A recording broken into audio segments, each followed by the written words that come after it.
Hello students, good morning to all. So in this video, we'll be starting with the interhalogen compounds. In the last video, we discussed about the oxo acids of halogens. One correction I want to mention here that when I discussed the structures of oxo acids, I called this acid perchloric acid as peroxochloric acid and I said that there is a peroxide linkage, but there is no peroxide linkage. It is not peroxochloric acid, it is perchloric acid. Here, one oxygen is getting increased, which is present as doubly bonded oxygen in the structure. So it is perchloric acid, not peroxochloric acid. It is a different acid. So here is this correction. Next, we move on to the interhalogen compounds. So the interhalogen compounds are those where both cation and anion belong to the halogen family. Cation would always be less electronegative and the corresponding anion is going to be more electronegativity, is having more electronegativity. So while choosing in the interhalogen compounds, while choosing the cation and anion, we can see the more electronegative element, more electronegative halogen would serve the anion and the less electronegative halogen would serve the cation. The driving force for the formation of these interhalogen compounds is the large variation in their electronegativity and sizes. As there is large variation in the electronegativity values and size of the halogen, that is why we get the formation of interhalogen compounds. These are some stable known interhalogen compounds have been mentioned here. There are four types of interhalogen compounds, that is AX type, AX3 type, AX5 type, and AX7 type. In AX type, A, which is the cation, is in +1 oxidation state. In AX3 type, cation is in +3 oxidation state. AX5, cation is in +5 oxidation state, and AX7, cation is in +7 oxidation state. In all the cases, anions are in -1 oxidation state. Here are some interhalogen compounds are written. These are in general, the preparation for the interhalogen compounds can be done by three methods, that is by direct combination of halogens. We can prepare all the types of halogens, that is all the four types, that is AX, AX3, AX5 and AX7 type of halogens by these methods. So first method is by direct combination of halogens. Here we have shown some reactions for the synthesis of interhalogen compounds of AX type via the direct combination if these are present in the equal volume, that is Cl2 and F2 are present in equal volume, and these are reacted at 250 degrees Celsius. We get the formation of ClF, and when bromine and chlorine are reacted and the iodine and chlorine are reacted in equal volume, we get bromine chloride and iodine chloride. Further, if we react these halogens in excess with the anionic part is taken in excess, then we get the formation of AX3 type of interhalogen compounds. And further, if we increase the temperature or we use the low pressure condition, we can get the synthesis of AX5 type and AX7 type of interhalogen compounds via the direct combination of these interhalogen compounds or direct combination of these corresponding halogens. So we were here. Second method is if we can synthesize interhalogen compounds of AX3, AX5 and AX7 types from the lower interhalogen compounds, that is by using AX type of interhalogen compounds, we can synthesize other type of interhalogen compounds by reacting them with the halogens of the anionic part. This can be done at high temperature in the presence of light, so we get different types of interhalogen compounds, and these are the corresponding reactions. Third type is we can synthesize these interhalogen compounds by using the corresponding salts. Here potassium iodide is a salt which when reacted with fluorine, we get the formation of Kf as solid and IF7, which with both with where IF7 is the interhalogen compound Lead iodide, when reacted with fluorine, we get PbF2, that is lead fluoride, which is along with the formation of IF5, which is interhalogen compound. Next, we have to discuss the general properties of interhalogen compounds. First is the polar nature. As the compounds of non-metallic elements are covalent in nature, so these are in general covalent compounds. But due to slight difference in their electronegativities, there is definitely a polar character in the covalent bond. That is, they are having ionic character in their bonds due to the difference in electronegativities present in the molecule of interhalogen compounds. Next is the physical state. The interhalogen compounds exist in all the three physical states.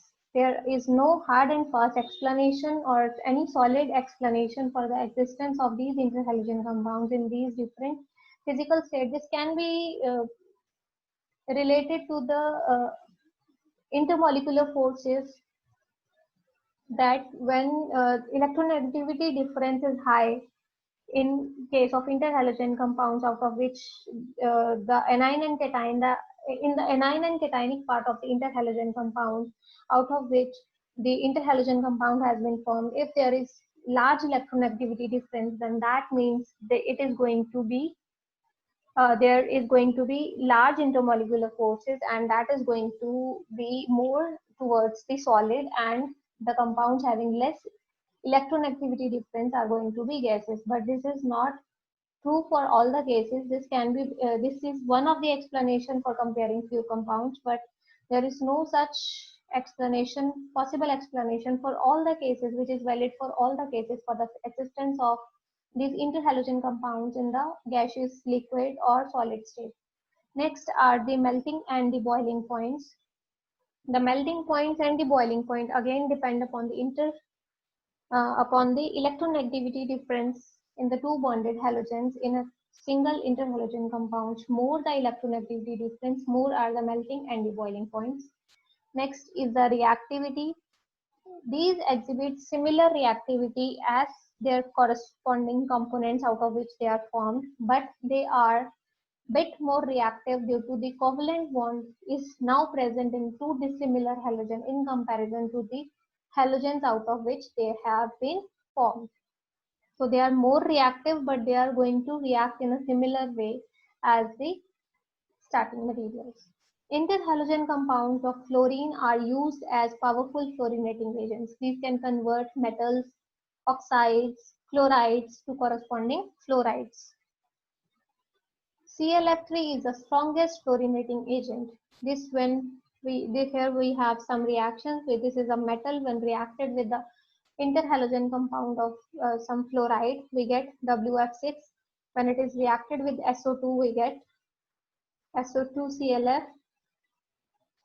UF6 can be prepared this way, that when uranium is reacted with ClF3, and further CCl4, when reacted with IF7, we get CCl3 fluoride and ICl and ICl3. So this way interhalogen, or this can be called as fluorinating agent here. The fluorination of carbon tetrafluoride, here one chlorine is replaced with one fluorine. Next is the ionization of interhalogen compounds. These exhibits good conductance in solution form, which suggests that they must exist as ions. So these interhalogen compounds have been experimentally known to exist in the corresponding ions, that ICl exists as I positive, ICl2 negative, ICl3 exists as ICl2 positive, ICl4 negative, and so far and so on. These interhalogen compounds exist in their ionic forms like these, and there are evidences for the existence of these ionic forms. Next is the magnetism. All interhalogen molecules which are neutral and uninegative interhalogen ions are all diamagnetic in character. Paramagnetism and diamagnetism, I am assuming that you know it very well, that when there is an unpaired electron in the molecule, then that molecule is paramagnetic, and if all the electrons are paired, they are diamagnetic. So based upon this statement has been prepared that all interhalogen molecules which are neutral and uni-negative interhalogen ions, those will be diamagnetic. Next is the oxidizing agent. All the interhalogen compounds are strong oxidants. These undergoes hydrolysis to some extent, where in less electronegative behaves as the positive ion, and more electronegative part would behave as the negative ion. As in the interhalogen compound, cation and anion are fixed, as the more electronegative element is behaving as anion and more electropositive element is behaving as cation. So the reactivity, when they react with water or when they get hydrolyzed, they react in the same way with the product of self-ionization of water. So next we have thermal stability of interhalogen compounds. Thermal stability of these interhalogen compounds depends upon the electronegativity difference. More the electronegativity difference, here END represents the electronegativity difference. I'm using these short forms that END, like END, TS, these arrows in my notes just for my convenience. These are not at all acceptable to be written like these in your exams. These are just to cut short my effort so that I want to convey my message without covering up more space. So coming back, thermal stability depends upon electronegativity difference, and more the electronegativity, more will be the thermal stability. More the electronegativity difference, more will be the thermal stability. Here there is, we have mentioned some interhalogen compounds with the electronegativity difference. Here electronegativity difference is more, so it is more thermally stable than these, and these are the following, the order of thermal stability. Next are the structure of interhalogen compounds. For the structure of interhalogen compounds, there is a major role of the presence of lone pairs, as hybridization cannot be clear just from the formulas. Lone pair are contributing towards the structure. So we need to calculate the hybridization first. Here is a shortcut that we calculate Z first for the hybridization. Z can be calculated. It is equal to half multiplied by bracket start number of valence electrons in the central element plus any negative charge on the molecule minus any positive charge plus the number of monovalent elements present in the molecule. So based upon this, Z for CLF comes out to be 4. 4 means the CLF molecule is sp3 hybridized. That is, it is having, as from the formula we can see that there must be only one lone pair, one bond pair, that is the bond between Cl and F. So there would be 3 lone pairs in the structure, in the formula. There would be the 3 lone pairs would be present in the hybridization when we draw the structure. So geometry is going to be tetrahedral and the shape is going to be linear. Next are the AX3 type. Here Z comes out to be 5. So hybridization is going to be sp3b. Shape is going to be T-shaped for CLF3. Geometry is trigonal bipyramidal. Hybridization is sp3d.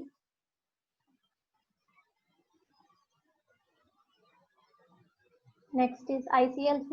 In its crystalline form, it exists as dimer with planar structure. It exists as dimer, that is I2Cl6, and this is the planar structure of I2Cl6. Next is the AX5 types. Here that comes out to be 6. That means octahedral geometry, sp3d2 hybridization.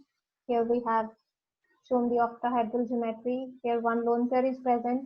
In the case of octahedral geometry, all the positions are equivalent. So lone pair can be present anywhere. While in rest of the cases, like here, the geometry is trigonal bipyramidal. There are 2 positions, that is the equatorial position and the axial position. So lone pair is always present. That is the more electronegative part is always present on these axial positions. rather than the equatorial positions. So whenever we want to choose between the uh, placement of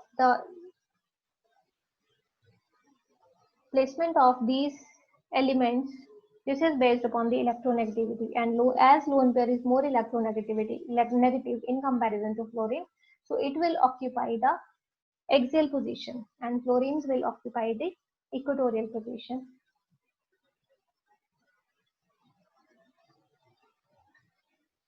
Next we have AX7, that is example is IF7, that comes out to be 7 sp3d3 hybridization pentagonal bipyramidal. All the positions are occupied by fluorine. So this is all about the interhalogen compounds. Next we have interhalogen ions and polyhalides that we'll be covering in the next video. Interhalogen ions and polyhalides. After this, there is one topic left out of this chapter, that is S4N4 compounds of SN, that is sulfur and nitrogen compounds. So that is a very small topic that will be covering along with the polyhalide ions and interhalogen ions. So that is it for this video. Thank you so much.